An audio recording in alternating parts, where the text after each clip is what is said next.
Salut à tous, bienvenue sur la chaîne Tricylindre. Je suis très content de vous retrouver. Ça fait plus d'un an maintenant qu'aucune vidéo n'était sortie sur cette chaîne et aujourd'hui j'ai le plaisir de vous proposer un tout nouveau format commenté et non plus avec des musiques tirées de YouTube.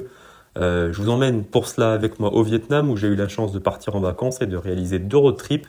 Bon, certes c'était en scooter et pas en moto, mais ça compte quand même et ça a été filmé. Donc je vous propose de le découvrir dès maintenant dans la vidéo qui suit et puis on se retrouve bien sûr juste après.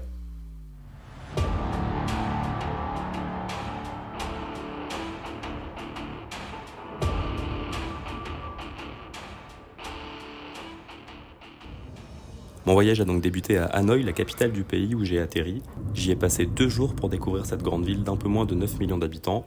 Pour la petite anecdote, Hanoï ça signifie en deçà du fleuve. C'est une ville plutôt animée, il y a du monde de partout, des scooters à tous les coins de rue. C'est même plutôt impressionnant les premiers jours, notamment lorsqu'il s'agit de traverser la route.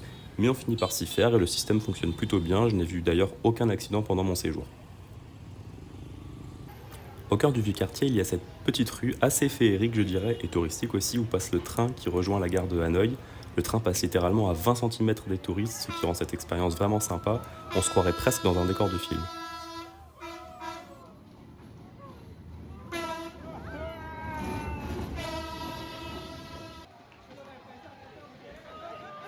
Après ces 2 jours à Hanoï où j'ai dû perdre peut-être 90% de l'eau de mon corps, je me suis rendu dans les montagnes du nord, dans la province de Hà Giang, où j'ai réalisé un premier road trip en groupe avec des guides.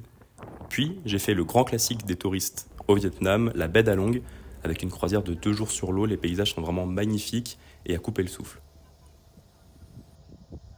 Après ça, retour à Hanoï pour prendre l'avion vers Da Nang, où j'ai réalisé cette fois mon road trip en solo entre Hue et Hoi An. Et enfin, j'ai terminé mon périple à Ho Chi Minh, le cœur économique du pays et qui fut également le siège du commandement américain pendant la guerre du Vietnam.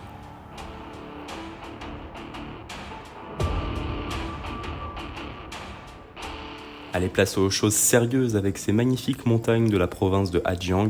Je ne saurais pas vous dire tous les endroits par lesquels on est passé, mais une chose est sûre, plus on avançait, plus la carte postale s'enjolivait. Entre montagnes, cascades et virages, on est vraiment pris plein les yeux. Et même si les bolides n'étaient pas des foudres de guerre et que mon simple rôle de passager enlevait une partie du plaisir, je peux vous dire que c'est une région qui mérite largement d'être visitée, notamment pour les férus de montagne, de verdure et de belles routes. Regardez.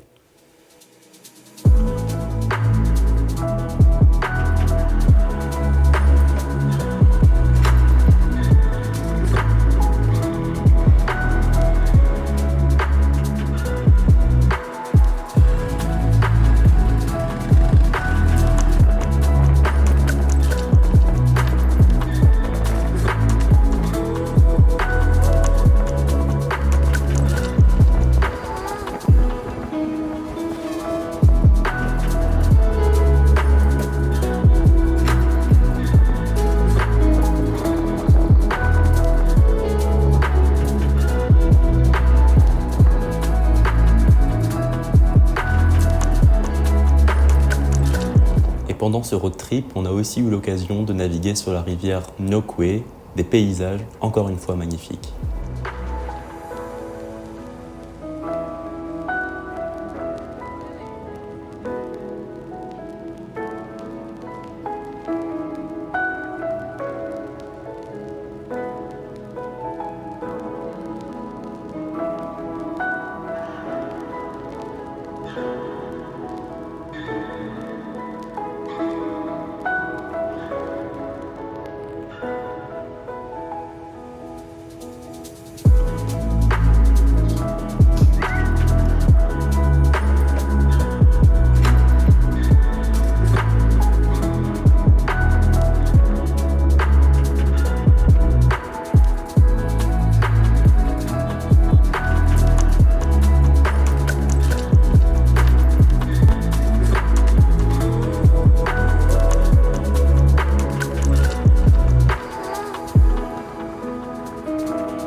Voilà, on se retrouve à Da Nang pour un petit road trip de 3 jours. Là, je viens juste de récupérer le petit scooter, donc c'est un 125. Il y a pas mal de belles routes à faire dans la région, donc que ce soit entre Hue, Tizo au nord et Hoi An dans le sud. Donc voilà, on va découvrir cette route pendant 3 jours et j'espère que ça vous plaira. Je vais vous montrer la belle. Alors voilà, c'est un Yamaha Frigo 125. Frigo, comment dire, voilà. Bon, on va voir ce que ça vaut. Les personnes de location m'ont dit que c'était suffisant pour rouler, pour faire mes études de montagne, etc. Pour débuter ce road trip, on se dirige vers le nord de Da Nang pour atterrir à Hue plus tard dans la journée. Mais avant cela, 2 routes assez sympas nous attendent. La première, eh bien, c'est celle juste au nord de Da Nang, où j'ai eu la chance de croiser des singes.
Il faut savoir qu'il peut être assez rare de voir des singes ici, mais je suis quand même très content de les avoir vus puisque c'était même la première fois de ma vie que je voyais des singes. Et après les avoir rencontrés, ces merveilleux petits êtres, eh bien on se dirige vers la Hai Van Pass, la route qui mène de Da Nang à Hue. Mais avant cela, une petite pause fraîcheur bien méritée avec de l'eau de coco vietnamienne.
Et arrivé à cet endroit, il y avait cette route sur le côté que personne ne semblait prendre.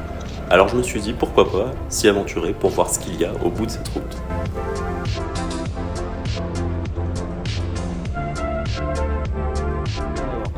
Et même si ce panneau rouge m'a mis le doute sur la possibilité d'emprunter cette route, au final il ne s'agissait que d'un avertissement pour signaler un chemin de ferme.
La Haivan Pass se termine à cet endroit. Maintenant, place à une grande ligne droite jusqu'à Hue, dont je vais vous passer quand même une grosse partie. À Hue, il faut savoir que le principal point d'intérêt est la cité impériale. C'est donc sur ce point-là que je me suis concentré. Je vous propose quelques images et puis on part direction Hoi An.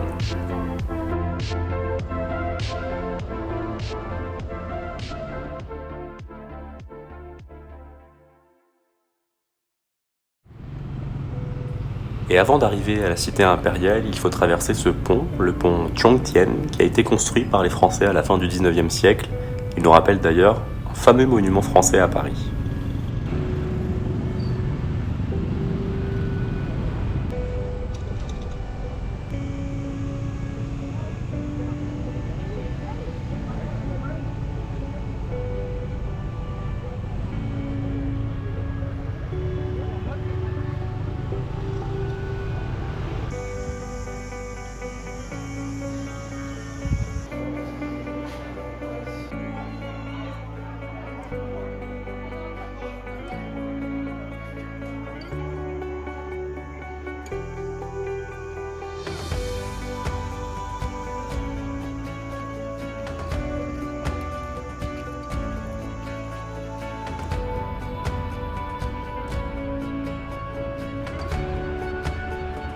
Nous voilà sur le point de quitter la cité impériale de Hue.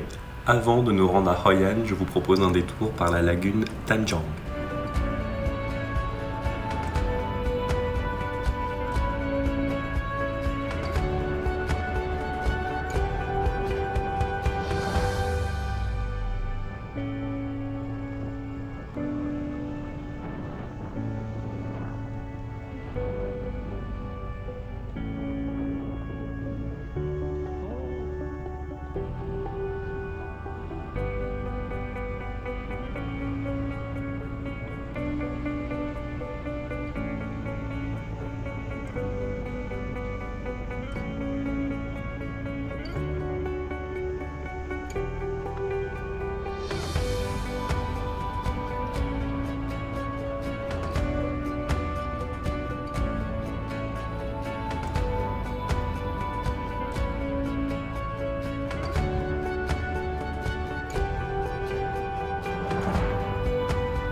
Après ce beau décor de la lagune Tamjiang, on prend la route pour Hoi An. Il y a une grosse ligne droite et on met quand même pas mal de temps à y arriver puisqu'il faut à peu près 3 heures pour faire un peu plus de 100 km. Mais bon, ça reste des routes limitées à 50 ou 60 km/h selon les cas. Et ça explique donc le temps qu'on met pour rejoindre 2 villes au Vietnam. Et pour rejoindre Hoi An, il faut repasser par la Haivan Pass. Je vous remets pas les images que vous avez déjà vues, mais on se retrouve directement à Hoi An.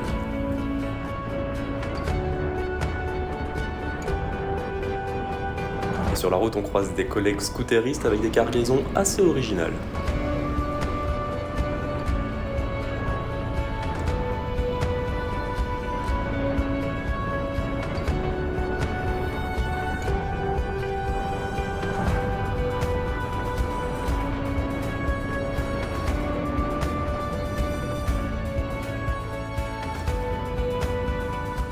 J'arrive enfin à Hoi An après ces 3 heures de route sous 36 degrés. Et avant d'aller visiter la ville, je profite de la piscine offerte par mon hôte du soir.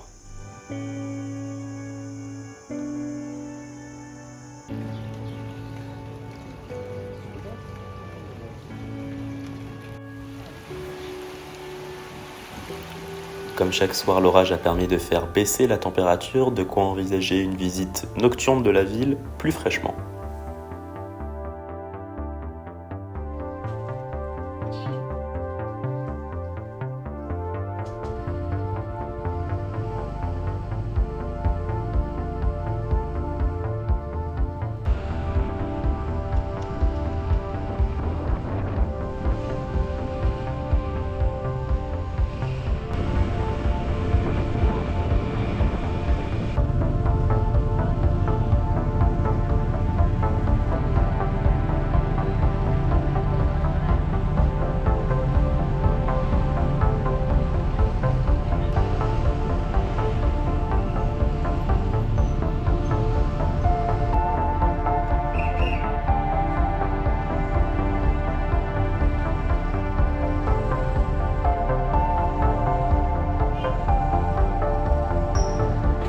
Hoi An devient très animé la nuit, notamment dans les rues de son marché nocturne.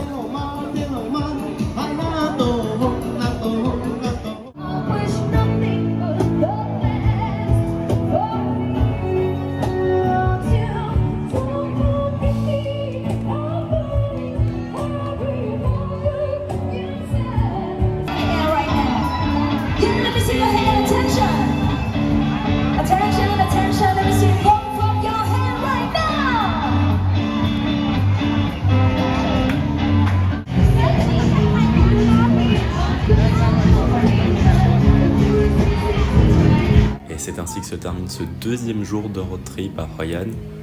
Pour le dernier jour demain, nous visiterons la ville de jour cette fois-ci, avant d'aller rouler dans les alentours de Hoi An et de rendre le scooter en fin de journée, ce qui marquera la fin du road trip.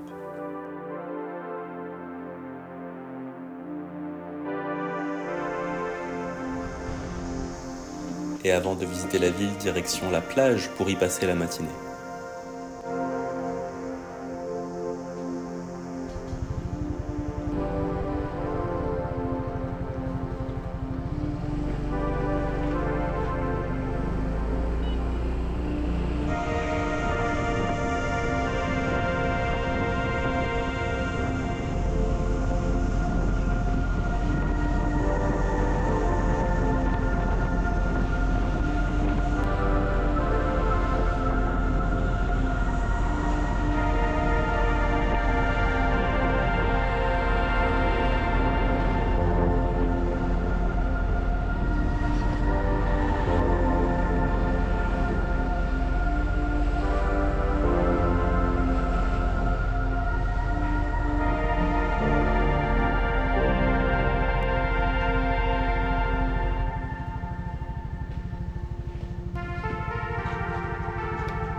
La plage était très agréable, l'eau était à 28 degrés. Autant vous dire qu'elle n'était pas très rafraîchissante, mais quand même, ça fait plaisir de pouvoir se baigner un petit peu.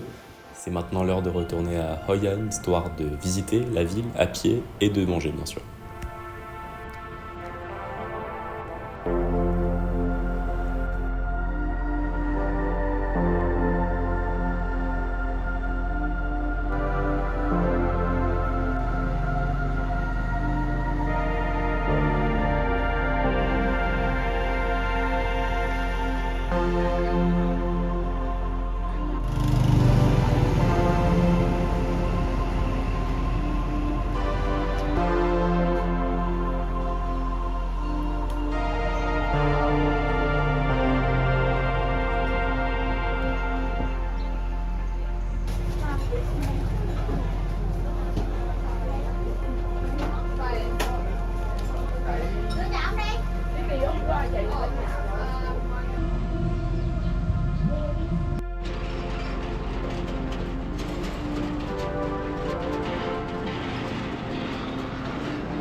Et je profite de ces dernières heures pour faire une ultime balade dans les villages aux environs de Hoi An, avec des paysages encore une fois très très beaux.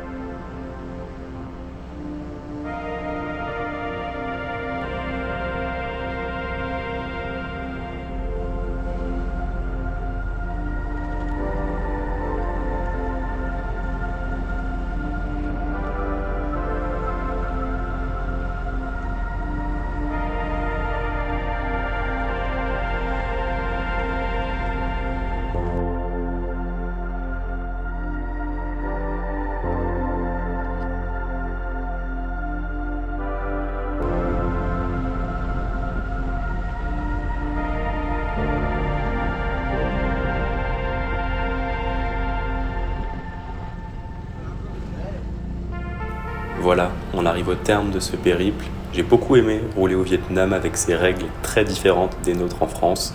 Je me dirige maintenant vers Da Nang pour retourner le scooter, et puis ce sera le mot de la fin.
Voilà, c'est fini.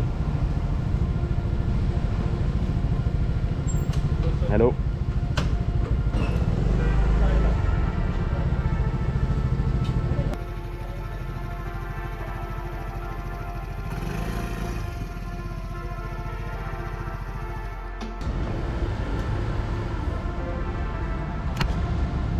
Et voilà, ce petit road trip est terminé. Merci à Tom Motorbike Rentals, pardon, pour la location. C'était parfait, hein, c'était pas très cher, c'était à peu près 4 ou 5 euros la journée, tout compris. Bon bah, je recommande. Allez, ciao.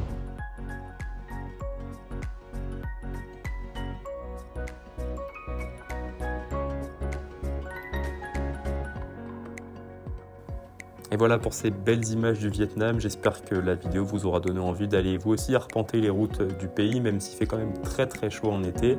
En tout cas, je vous remercie d'avoir regardé la vidéo, n'oubliez pas d'ajouter un pouce bleu, un commentaire et de vous abonner si ce n'est pas fait. Je vous dis à très bientôt sur Tricyland pour une nouvelle vidéo. Allez, salut!